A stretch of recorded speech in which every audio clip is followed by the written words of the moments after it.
Fala pessoal, voltamos com as informações para todos vocês aqui do canal, meus inscritos e minhas inscritas de todo o Brasil e do mundo. Já vai colocando aqui nos comentários a cidade que você está nos assistindo, como está o clima aí na sua cidade, está chovendo? Coloque aí a sua opinião.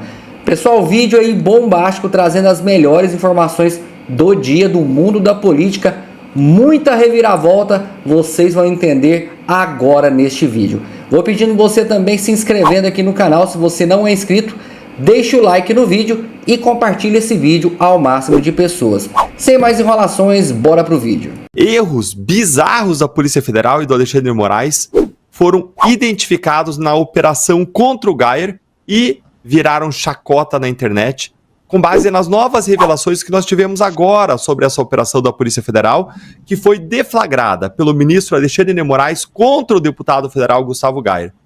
E são duas as principais atualizações que nós tivemos desde a deflagração da operação, que aconteceu 2 dias antes das eleições municipais. Quando essa operação aconteceu, eu fiz uma análise em vídeo lá no meu canal do YouTube, interpretando que foi sim uma interferência eleitoral direta do ministro Alexandre de Moraes no resultado das eleições.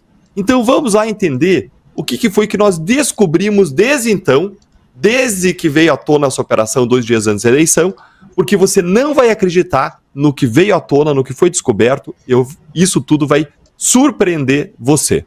A primeira revelação que a gente teve desde então foi uma que explodiu nas redes sociais esse final de semana e que tornou a Polícia Federal um alvo de piadas e chacotas.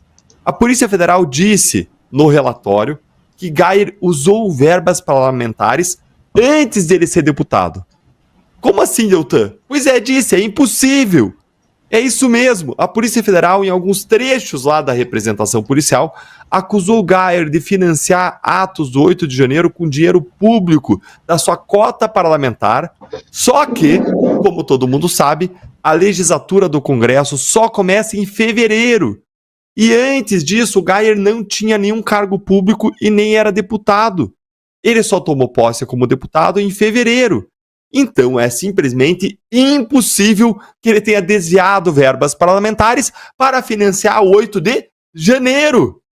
É inacreditável que a representação da PF tenha erros e inconsistências tão infantis, tão severos, tão básicos como esse. É grotesco. A representação da PF diz o seguinte, para resumir. Ela diz que um ex-assessor do Geyer, o João Paulo de Souza Cavalcante, foi preso por supostamente ter financiado e participado do 8 de janeiro. E a partir de dados extraídos do celular dele, a Polícia Federal diz ter encontrado provas dos crimes que essa operação da Polícia Federal deflagrada contra o Geyer está agora investigando. Provas que mostrariam que o Geyer estaria envolvido nisso.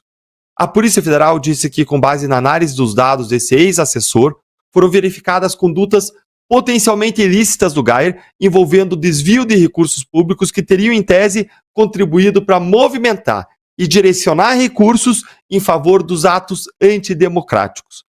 Só que isso é tão claramente um erro da Polícia Federal que nas 4 hipóteses criminais lá que a Polícia Federal detalha, delineia lá na sua representação, e no restante da representação que eles escrevem, eles nem falam mais de desvio de verbas públicas para financiar o 8 de janeiro.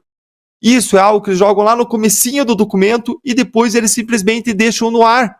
Provavelmente com o objetivo de dar um migué. Vejam só, dar um migué para segurar o caso com o Alexandre de Moraes, porque o Alexandre de Moraes está investigando atos antidemocráticos. Aí eles dão um jeito de vincular esse caso do Geyer com o Alexandre de Moraes para ficar com o Alexandre de Moraes, em vez de submeter a uma livre distribuição para um dos ministros qualquer. Então é um modo de concentrar no ministro que tem declarado guerra contra o bolsonarismo. Eu vou voltar nisso. Aí, em seguida, a PGR e o ministro Alexandre de Moraes comem com farofa esse erro da Polícia Federal, que possivelmente foi intencional, foi uma interpretação criativa, intencional. Lembre que no gabinete do Alexandre de Moraes, como vieram à tona aquelas mensagens, quando você não acha nada contra uma revista e você quer censurar, qual era a orientação que eles davam para a assessoria? Era: use a sua criatividade. Não achou nada de errado? Use a criatividade. E aí, talvez numa interpretação criativa dos fatos, que falseia os fatos, porque não tinha como ele financiar os atos do 8 de janeiro com dinheiro parlamentar quando ele nem era parlamentar, Aí o Moraes e a PGR comem com farofa e ignoram. Para usar a expressão americana, eles turn a blind eye, né? Em homenagem ao Geyer, que é professor de inglês, eles fecham o olho, faz de conta que não vê. Com o ministro chegando a dizer na sua decisão o seguinte, eu separei aqui para ler para vocês, aspas, a Polícia Federal colheu elementos informativos do desvio de recursos públicos para a prática de atos antidemocráticos. Como assim, ministro? É realmente vergonhoso, é vexaminoso, é embaraçoso, não só para a Polícia Federal, mas também para a PGR e para o ministro Alexandre de Moraes. Tudo indica que eles estão forçando a barra para manter o caso com Alexandre de Moraes. Você lembra daquele outro erro da Polícia Federal no indiciamento do Bolsonaro no caso das joias? Quando a Polícia Federal primeiro disse que o Bolsonaro tinha desviado 25 milhões de reais em joias, informação que rodou o Brasil e o mundo, dominou as manchetes dos jornais, para depois a PF vir e dizer que tinha um errinho. O valor, na verdade, seria de 6,8 milhões de reais. E aí, não sem razão, esses erros primários e infantis da PF e do ministro Alexandre de Moraes depõem contra eles. Eles agora estão querendo enxergar atos antidemocráticos em tudo, quando o caso envolve a direita. E aí eles disseram agora que o Geyer fez algo simplesmente impossível, que ele financiou o 8 de janeiro com verbas parlamentares desviadas antes mesmo dele ser deputado. Realmente, gente, olha só, se isso for verdade, então o Geyer é um grande gênio do crime, porque ele fez o impossível e ele superou até mesmo as leis da física, as leis do espaço-tempo. Que vergonha, hein, ministro Alexandre de Moraes? E se você acha tudo isso absurdo, curte o vídeo aí para que chegue mais longe. A segunda atualização que a gente teve desde a deflagração da operação foi que a própria PGR foi contra a realização das buscas e apreensões no gabinete do Geyer lá na Câmara dos Deputados, dizendo que faltava robustez ou força para legitimar as buscas dentro do Congresso. Gente, para tudo. Se até a PGR diz que não tem robustez, não tem consistência para buscas e apreensões no Congresso, isso é, se não tem provas de que vai encontrar algo por lá, então é porque a investigação está mesmo mal das pernas. Porque a gente está falando de um PGR que é super alinhado ao Alexandre de Moraes. Ele foi indicado pelo próprio Moraes e ao Lula. Ou seja, o PGR de hoje é alguém para quem o Moraes fez lobby. O Moraes foi lá pressionar o Lula para que o PGR atual fosse indicado. Inclusive, fez isso junto com o ministro Gilmar Mendes, que foi junto com o Alexandre de Moraes pressionar o Lula para escolher o PGR Gonete. Segundo isso foi reportado aí por toda a imprensa. Aí a gente está vivendo agora uma era em que o STF está cada vez mais relativizando as prerrogativas e os direitos parlamentares. Então, o esperado diante de tudo isso, diante dessa influência do Moraes na indicação do PGR, diante dessa relativização das garantias parlamentares, seria que o ministro Alexandre de Moraes passasse por cima de todo mundo e ordenasse a busca e apreensão no gabinete do Geyer lá na Câmara, apenas para aumentar o nível de truculência da operação. Vejam o que o Gonê disse sobre a vontade do Moraes de fazer buscas nos gabinetes lá do Geyer da Câmara. Ele disse que havia risco de tensão entre os poderes diante de uma busca e apreensão no ambiente parlamentar, o que seria uma significativa interferência de um poder sobre a sede do outro poder. Isso foi o que o Gonê disse. Mas, Gonê, esse avião já decolou faz tempo. Isso daí já aconteceu, Inês é morta, esse leite já foi derramado. Interferência de um poder no outro está acontecendo dia sim, há 4 anos. O que parece mesmo é que não há uma força nas provas, pelo que a PGR disse depois, eu separei aqui para vocês. Aspas. A interferência física sobre repartições do Congresso Nacional exige robustez de uma maior magnitude na descrição dos fatos que convençam da sobrelevada relevância da medida para os fins da investigação. Isso aqui só reforça a minha análise inicial, que você encontra lá no canal do YouTube, como eu disse para você, de que nesse caso não tinha urgência, não tinha relevância, não tinha importância necessárias para que a operação da Polícia Federal fosse deflagrada 2 dias antes da eleição. Por tudo isso, gente, minha visão é de que sim, essa operação foi uma interferência política do ministro Alexandre de Moraes em cima do pleito eleitoral. E agora, olha esse absurdo que vai confirmar tudo isso. A PGR e o STF, segundo notícias do jornal O Globo, não queriam acusar ou processar o Bolsonaro antes das eleições, segundo eles, para não interferir nas eleições. Peraí, se eles não queriam interferir nas eleições, por que então que eles fizeram a busca contra o Geyer? Não faz sentido, Deltan. Mas faz sim, se você entender o que está acontecendo, se você entender que o STF está em guerra contra o bolsonarismo. se acusasse o Bolsonaro antes da eleição, isso ia ajudar o bolsonarismo, pela relevância que o Bolsonaro tem, pela influência que ele tem. Isso ia aumentar a indignação e a força da direita. Mas, por outro lado, fazendo uma busca contra o Geyer com fatos novos sobre uma possível corrupção, acusações de desvios de dinheiro público contra o Geyer, 2 dias antes da eleição, sem ter tempo para eles esclarecerem o que aconteceu, aí, nesse caso, eles estavam prejudicando o bolsonarismo. Então, parece que a lógica é uma só. É fazer o que faz sentido dentro da guerra contra o bolsonarismo. Quem sabe o Alexandre de Moraes ele faz uma palestra daqui a alguns meses e aí ele encampa a fala do seu coleguinha, dizendo em alto e bom tom: derrotamos o bolsonarismo. Está escancarado que é isso mesmo que eles querem, não é?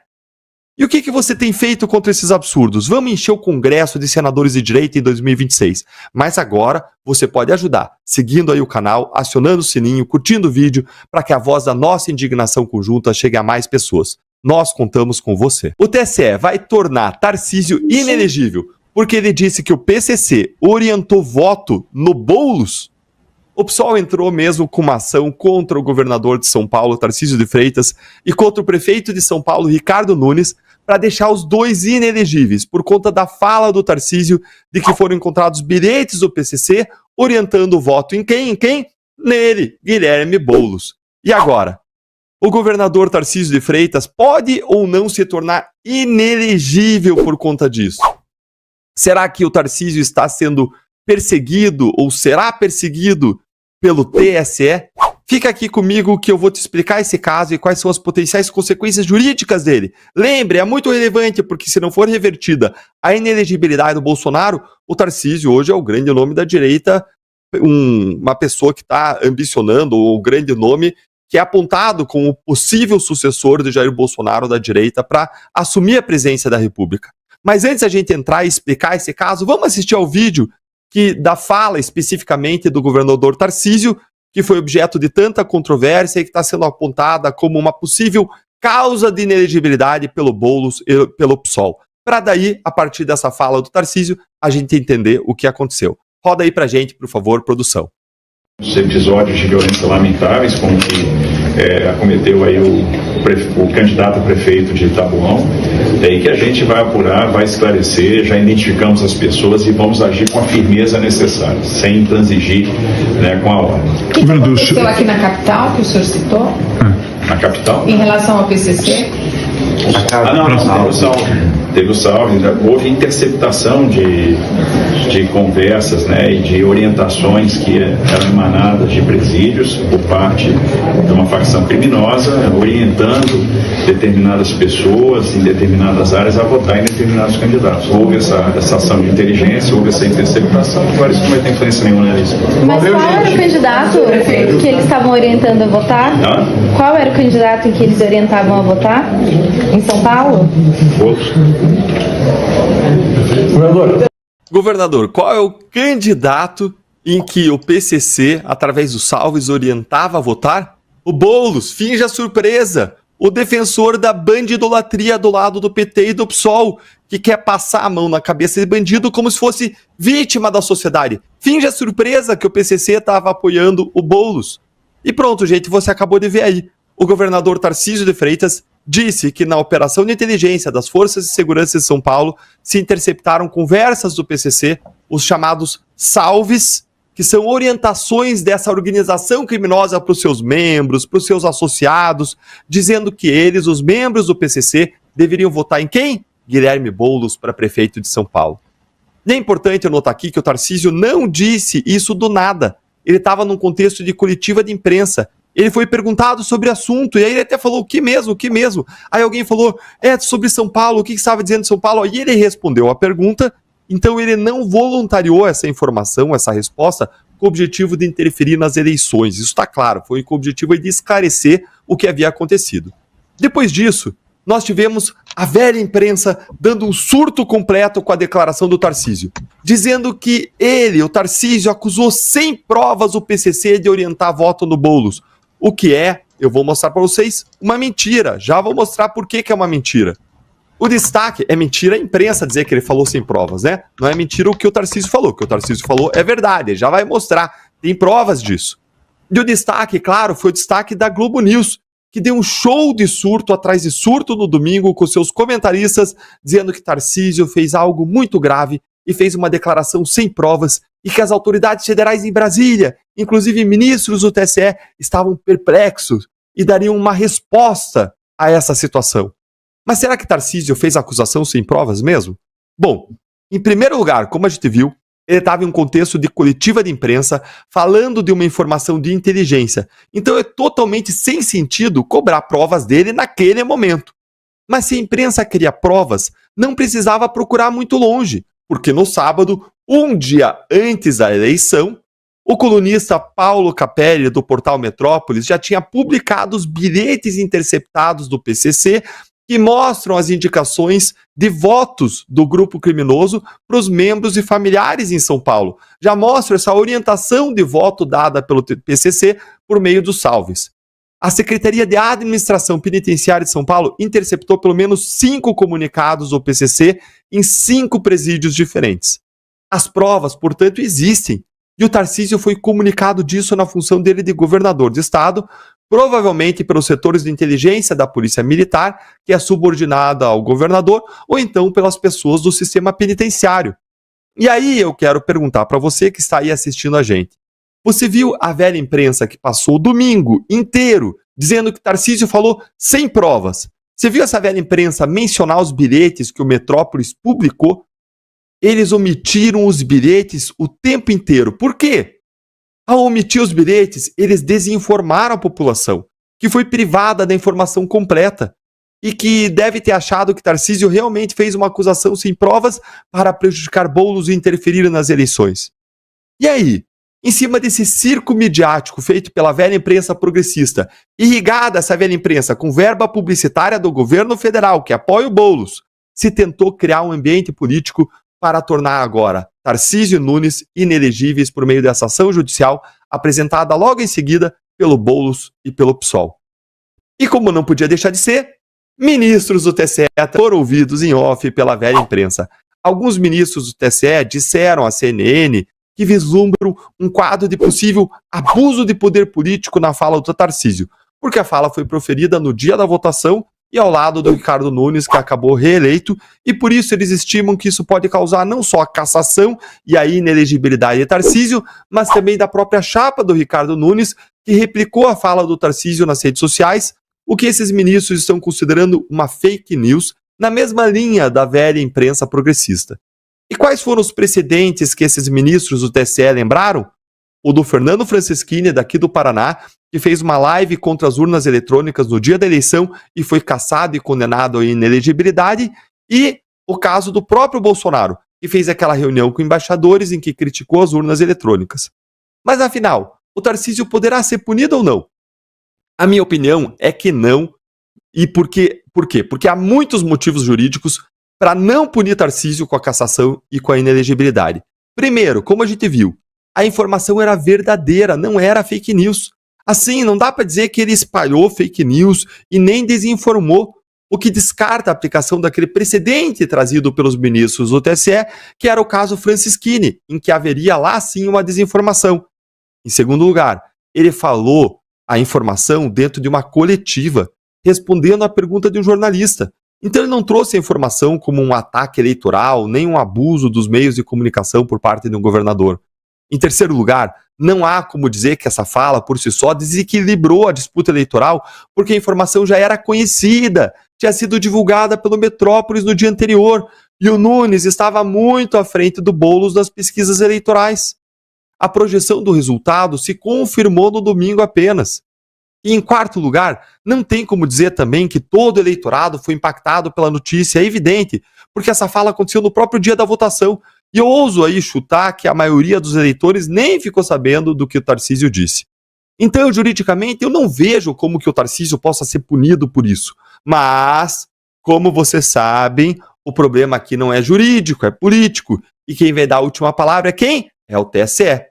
Será que lá na frente, se o Tarcísio se consolidar como opção da direita em 2026, Será que o TSE não vai usar esse caso como um pretexto para cortar as asinhas do Tarcísio e torná-lo inelegível? Não seria nada surpreendente, não é? Depois que o TSE cassou Bolsonaro e tornou ele inelegível, e considerando que o STF e o TSE que nós temos têm tido uma guerra contra o bolsonarismo. Agora eu quero ouvir a sua opinião. O que você acha? Comenta aí, que a gente quer acompanhar a sua opinião e os comentários. O que você acha? O TSE vai tornar o Tarcísio inelegível? Conta aí pra gente. Fala pessoal, voltamos com as informações para todos vocês e agora trazendo uma informação aí, né, da dança das cadeiras, né, pessoal? Lira anuncia apoio a Hugo Mota para suceder na liderança da Câmara.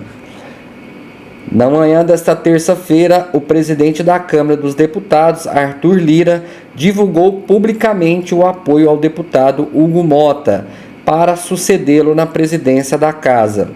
O anúncio ocorreu em Brasília, na área externa da residência oficial. Hugo Mota, pertencente ao Partido Republicanos da Paraíba, foi apresentado como o candidato que tem condições políticas para promover aí alianças dentro do Congresso. Arthur Lira enfatizou aí a habilidade de Hugo Mota em articular e dialogar com grupos diversos, destacando sua capacidade de liderar um ambiente político, muitas das vezes polarizado. Essa habilidade vem de sua experiência, abarcando 4 mandatos, enfrentando desafios complexos ao longo do tempo. Dessa forma, Hugo Mota é visto como um nome capaz aí de continuar o trabalho desenvolvido na gestão Lira. Tá aí, né, pessoal? A dança das cadeiras, presidência da Câmara e do Senado chegando, né? E o governo mexendo os pauzinhos ali para colocar os seus aliados no poder. Coloque aqui a sua opinião referente a essa informação. Pessoal, vou ficando por aqui. Mais tarde tem vídeo novo no canal. Um forte abraço e te espero no próximo vídeo.